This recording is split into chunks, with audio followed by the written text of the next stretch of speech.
Abraham's with us in Fort Worth, Texas. Hi, Abraham. How are you? Hello, Dave. How are you? Better than I deserve, sir. How can I help? Well, I'm excited to hear that better than I deserve.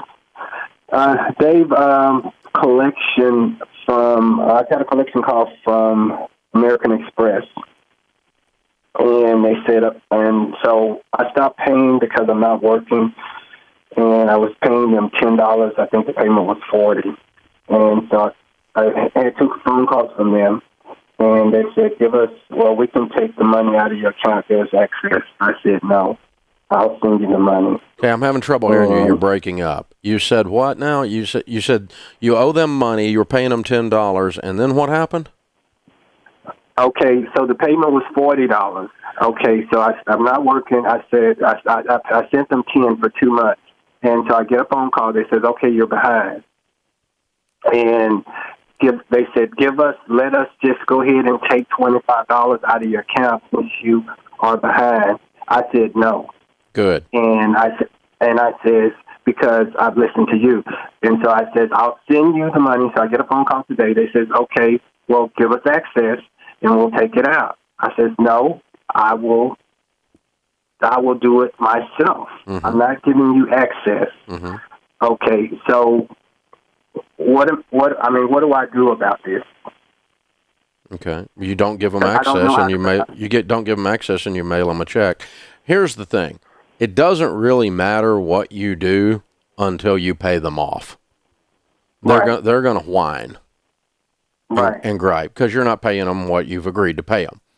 You know, and so no, do not allow American Express to have access when you are in collections with them to your checking account. They will clean you out. They lie. Right. You can tell they're lying if their mouth is moving. Okay? Right. And so, they're just scum. And so, hope I wasn't unclear. You were doing the right thing. Now, here's the thing: you're not working, and how much do you owe these guys? I owe them probably, I don't know, maybe $2,000, maybe. Okay. Okay, but so what is what is the answer to the equation is income and paying them $2,000, and that makes these people go away for the rest of your life. Thank you, Jesus. Right. So what is the process? What's your career goals? What's your working situation? Tell me about that.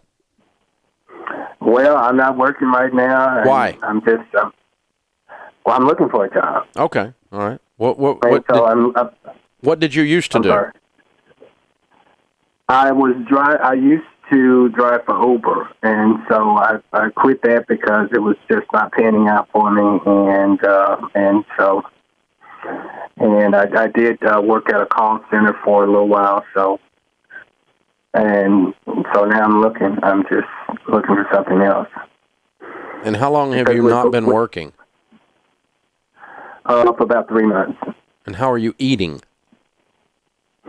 Well, I'm eating because people help me out. Okay. All right. Wasn't Uber at least putting eating money on your table? Well, some days are good, some days are not. And yeah. Well, right now you got nothing but no good days. You're right. Okay. So while you're doing nothing, you might as well be doing something. Right. You're right.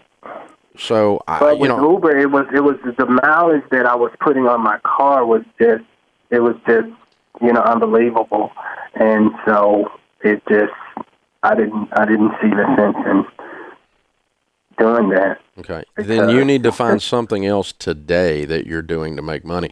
You can deliver pizzas every night and make $1,500 a month while you're looking for jobs during the day. Right, and you can be doing that job by the end of the day. Someone will hire you to deliver pizzas by the end of the day.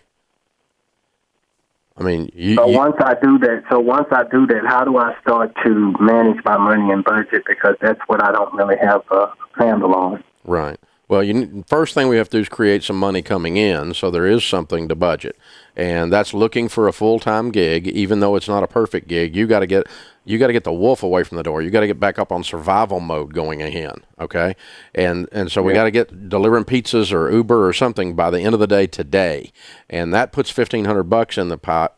In the pie. Where are you living? Fort Worth, Texas. No, I mean, how are you living? How are you paying rent? Who lets you live for free? I'm sorry? I'm staying with somebody.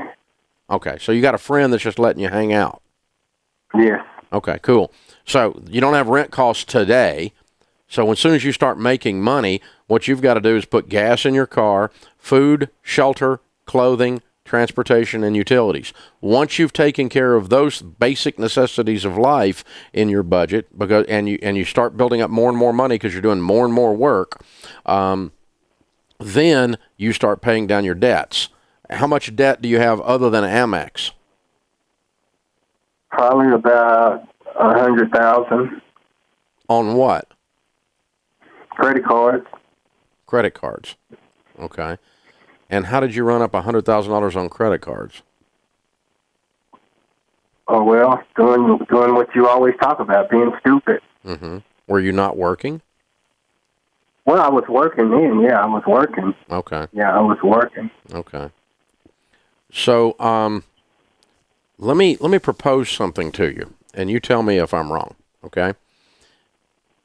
I think it might be that you're not working much because you're so overwhelmed by this that you don't feel like you're going to be able to get out even if you worked your butt off. Yeah, that's true. There's kind of a hopelessness mixed in with that much credit card debt. How far behind are you with that credit card debt? I am just about 2 months behind. Okay. And how old are you? 50. 50? Yes. 50. Okay. Yes. And do you have a degree? Well, I went to electronic school for 2 years. I used to be an electronic technician years ago. So if you could be anything you wanted to be and we could snap our fingers and blink our eyes and you would be that, what would you be today? What would I be today? Career-wise.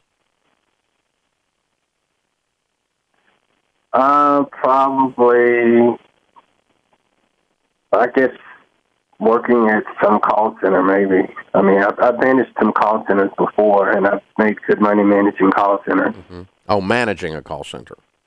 Okay. Yes, sir. All right, good. Oh, that's not bad. All right. What's the best you've ever made doing that? The best I've ever made was 100,000. Good. Okay. All right. Well, if you can get back into that role over a period of time, you can clean up your debt really fast, couldn't you? Yes. Okay.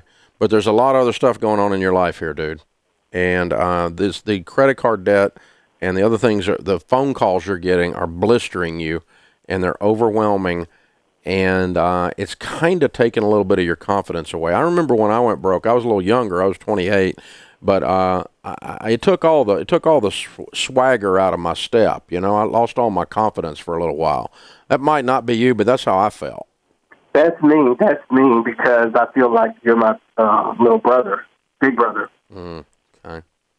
All right. Well, you can do this. So what we've got to do is, what I would do is set the credit card debt aside mathematically and emotionally for a little while.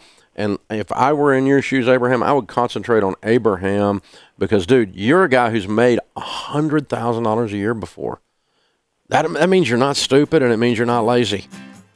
But you are off the rails right now. And so what I'm going to do is I'm going to work my tail end off. If I'm you, I'm going to take like 16 jobs and just start piling up money. There's something about activity and a little bit of traction that starts to give you your confidence back a little bit at a time, and then land yourself back in. Even if you start working for free at a call center, just to get your foot in the door and prove that you're a stud again and get yourself moving. But let's get some income coming in, even if it's stupid income for a short period of time. And I don't care if you're working 80 hours. Right now, you're spending a whole lot of time in a pity party. And I don't blame you. I understand how you got there. I was there too. But you can do this. And I'd make sure you're plugged into a good local church as well while you're doing this. And don't allow Amex to have electronic access to your checking account in the meantime. Hey guys, thanks for watching. If you enjoyed this video, click the subscribe button to get the latest content and check out these other great clips from the show.